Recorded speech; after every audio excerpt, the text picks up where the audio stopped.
In 1969, the national graduation rate hit a peak of 77% nationally. It has fluctuated since nationally, but never moved much higher.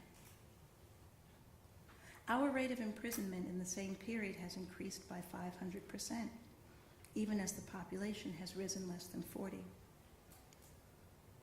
You know the numbers, that one American adult in 100 spends time behind bars, with the rate rising to 1 in 9 in some places for young black men.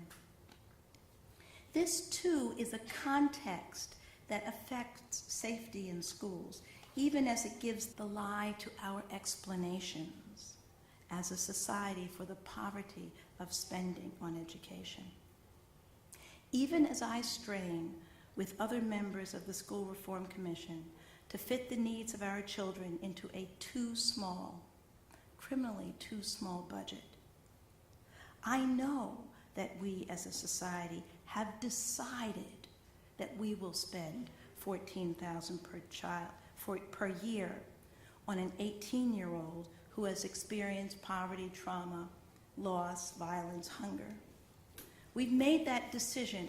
We've decided it by agreeing to it.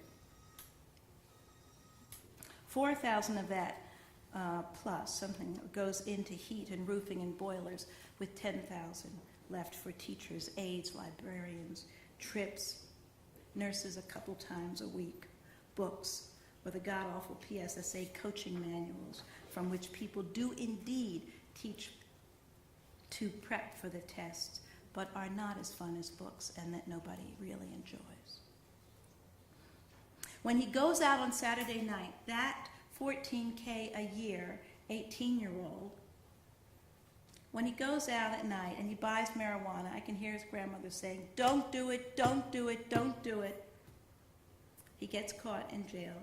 We as a society have said that we will now pay $30,000 to incarcerate him. There are great inequities in our educational funding, by the way, among city, suburban, and rural districts, but I want to point out that imprisonment beats even Lower Merion's educational spending. I say this to set context. As we say in my family, especially when one of us has come up short, these are reasons, but not excuses. There are no excuses. I don't care how little we get. There are no excuses for allowing too many violent incidents to happen in and around schools and in the cyberspace connected to school life and school relationships.